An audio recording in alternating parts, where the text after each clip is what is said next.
नमस्कार, जोहार। आप देख रहे हैं चुनिंद, मैं हूं निशा मिश्रा आपके साथ। झारखंड में ऐसे तो कई अहम मुद्दे हैं, लेकिन सबसे बड़ा जो मुद्दा है वो है जमीन का। यहाँ के जो मूलवासी हैं वो कहते हैं ये हमारी जमीन है, हम यहाँ 40 सालों से रह रहे हैं, 50 सालों से रह रहे हैं, कैसे ये आदिवासी जमीन हो गई है। दूसरी ओर आदिवासी जो समाज के लोग हैं, समुदाय के जो लोग हैं, वो कहते हैं कि भाई ये जमीन CNT SPT में आती है।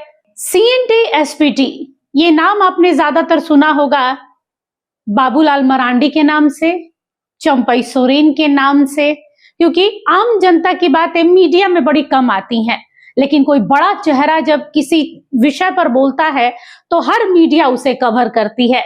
बीते कई दिन पहले हमने लगातार देखा था कि बाबूलाल मरांडी यहाँ पर जमकर हेमंत सोरेन पर हमलावर हो रहे थे। किस लिए? तो इसलिए क्योंकि झारखंड में CNT SPT एक्ट की धज्जियां उड़ रही हैं। आदिवासियों की जमीन पर गैर आदिवासियों का कब्जा हो रहा है, ना मुआवजा मिल रहा है, ना पैसे मिल रहे हैं उन जमीनों के, और जो मिल भी रहे हैं तो जो वाजिब दाम है वो नहीं मिल रहा है। और धड़ल्ले से CNT SPT एक्ट की धज्जियां उड़ रही हैं, CNT जमीनों पर अवैध कब्जा हो रहा है। हालांकि झारखंड हाई कोर्ट के आदेश के बाद से कई जगह बुलडोजर भी चला है।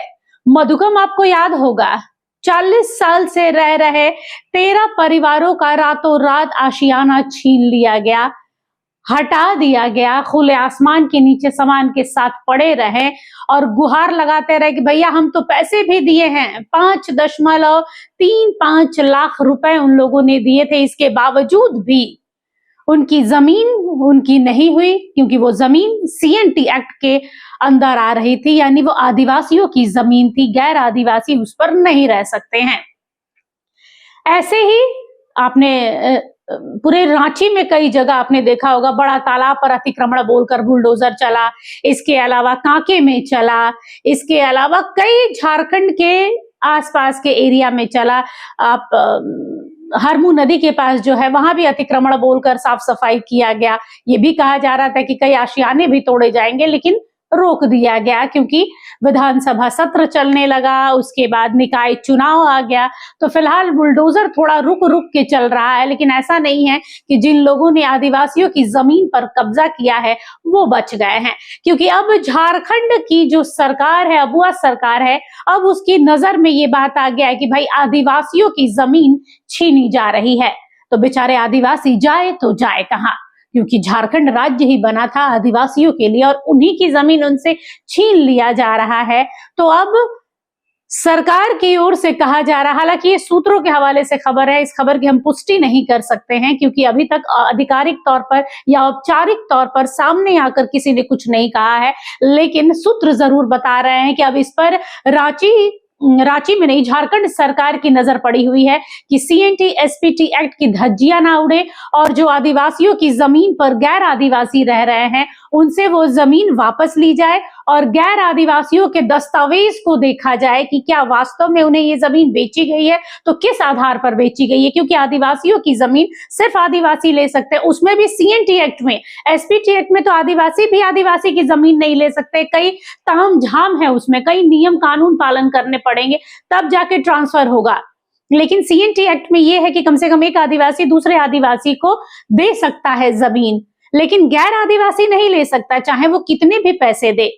तो ऐसे रांची के तमाम जगहों पर अंदर अंदर ही ये सर्वे हो रहा है कि आदिवासियों की कौन कौन सी जमीनों पर गैर आदिवासियों का कब्जा है, और अगर वास्तव में वो कब्जा मिलता है, यानी गैर आदिवासी की जमीन पर कहीं कब्जा करके बैठे हैं, तो उनसे वो जमीन खाली कराया जाएगा और ये सब कुछ आएगा DC साहब के अंदर। DC के अधिकार क्षेत्र में ये चीजें आएंगी कि वो जो अवैध कब्जा करके रह रहे हैं उनसे कैसे खाली करवाया जाए। और भाई झारखंड के DC साहब लोग तो गजब के होते हैं, पूरा जब लाठी चलाएंगे ना तो खाली हो जाएगा अच्छी अच्छी जमीनें। तो फिलहाल जो रांची और झारखंड के जो लोग थे परेशान हो रहे थे कि भाई हमारी आदिवासियों की जमीन छीनी जा रही है, तो उन्हें कोई बचा नहीं रहा है, अबुआ सरकार सिर्फ नाम का अबुआ सरकार है, ऐसा कुछ भी नहीं है। अबुआ सरकार का भी ध्यान है, उनको भी पता है, क्योंकि वो भी आदिवासी समाज से आते हैं, तो उनको भी पता है कि आदिवासियों की जमीन नहीं जानी चाहिए। रोजी रोटी पर कभी भी पेट पर लात नहीं पड़ना चाहिए, सर के ऊपर जो आशियाना है वो नहीं छीनना चाहिए। तो आपकी जमीन आप ही की रहेगी। अब सवाल यहाँ करेंगे गैर आदिवासी की, मैडम आप तो आदिवासियों के ऊपर बोलकर चली जाती हैं, गैर आदिवासियों का क्या? तो गैर आदिवासियों का यही है कि आप लोग पहले किसी भी जमीन या घर या कुछ भी ले रहे हैं जो CNT SPT एक्ट के अंदर में आ रहा है, तो उन दस्तावेजों को पता कीजिए। कई बार क्या हो रहा है, जैसे मधुकम वाले में हुआ था, या फिर कांके में, हिंदपीढ़ी में कहा जा रहा है, हिंदपीढ़ी में मुस्लिम समाज के लोग ज्यादातर है, वहां पर कहा जा रहा है कि कई आदिवासियों की जमीन पर मुस्लिम समुदाय का कब्जा है, लेकिन किसी की हिम्मत नहीं है कि वहां जाकर कुछ करे। हालांकि आने वाले समय में अवैध कब्जों को हटाया जाएगा, जब मेन रोड से हटाया जा रहा है, फिर लाल चौक से अतिक्रमण हटाया जा रहा है, तो हिंदपीढ़ी से भी अवैध कब्जा हटाया जाएगा, लेकिन हटाया जाएगा, हटाया जा रहा है नहीं। तो झारखंड में जहां जहां गैर आदिवासियों ने आदिवासियों की जमीन पर अपने आशियाने बनाए हैं, तो थोड़ा सतर्क रहिए, दिल थाम के रहिए, क्योंकि आज नहीं तो कल आपके दरवाजे तक ये पीला बुलडोजर जरूर पहुंचेगा, और नहीं पहुंचा तो झारखंड सरकार की नोटिस जरूर पहुंचेगी आपके पास कि भैया आप आदिवासियों की जमीन पर बैठे हैं और आगे से कोई खरीद रहा है जमीन झारखंड में, तो उस जमीन के एक्चुअल मालिक के विषय में पता कीजिए। कई बार हो जा रहा है सफेद पट्टा, लाल पट्टा, काला पट्टा पर लोग लिख के दे रहा है, जुबानी बोल दे रहे हैं कि हाँ आप रहिए हम नहीं रोकेंगे, लेकिन समय रहते नियत बदल जा रही है। लोग पैसे भी ले रहे हैं, लाखों लाखों रुपए, और उसके बाद से ये भी क्लेम कर दे रहे हैं कि ये मेरी आदिवासी की जमीन है और गैर आदिवासी ने कब्जा किया। यहाँ ठगे जा रहे हैं गैर आदिवासी। आदिवासियों के, कई भोले भाले आदिवासियों को बेवकूफ बनाकर गैर आदिवासियों ने जमीन जरूर हड़पा है, लेकिन कई गैर आदिवासी भी आदिवासियों के चंगुल में फंस रहे हैं। जो ज्यादा चालाकी कर रहा है उसका सब कुछ जा रहा है, जमीन भी जा रहा है, घर भी जा रहा है, पैसा भी जा रहा है। तो यहाँ पर आदिवासी हो या गैर आदिवासी हो, बिचौलिए से बचिए, दलालों से बचिए, क्योंकि यहाँ पर दलाली सीओ ही कर रहे हैं। जो बिचौलिए हैं, सीओ है, ये सब दलाली करने के चक्कर में गैर आदिवासियों को जमीन बेच दे रहे हैं, डॉक्यूमेंट तैयार कर दे रहा है, डीड बन जा रहा है, और गैर आदिवासी ये सोच रहा है कि भैया मैंने तो 5 लाख 10 लाख में जमीन खरीद ली, अब ये मेरा है, अब इस पे एकदम 4 मंजिला मकान बना दे रहा है। उसके बाद 10 साल 20 साल के बाद क्या, तो ये आदिवासी की जमीन खाली कीजिए, बोरिया बिस्तरा उठाइए। दूसरी ओर आदिवासी है जो ये सोच रहे हैं कि चलिए हमने तो काम के समय में पैसा चाहिए था, जमीन बेच दिया, ले लिए हैं, लेकिन फिर उनके अंदर से याद आ जा रहा है, अरे हमने तो अपनी जमीन दी है, आदिवासी की जमीन, आदिवासी पर गैर आदिवासी का कब्जा कैसे होगा।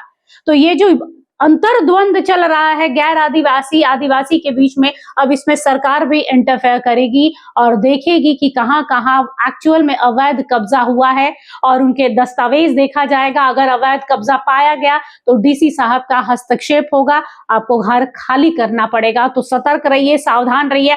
आने वाले दिनों में अब लाठी चलने वाली है, बुलडोजर चलने वाला है, और चलेगा तो जम के चलेगा, क्योंकि अतिक्रमण मुक्त करना है झारखंड को, रांची को स्वस्थ करना है, सुरक्षित करना है और स्वच्छ भी करना है। फिलहाल के लिए बस इतना ही। देखते रहिए HNN न्यूज। नमस्कार, जोहार।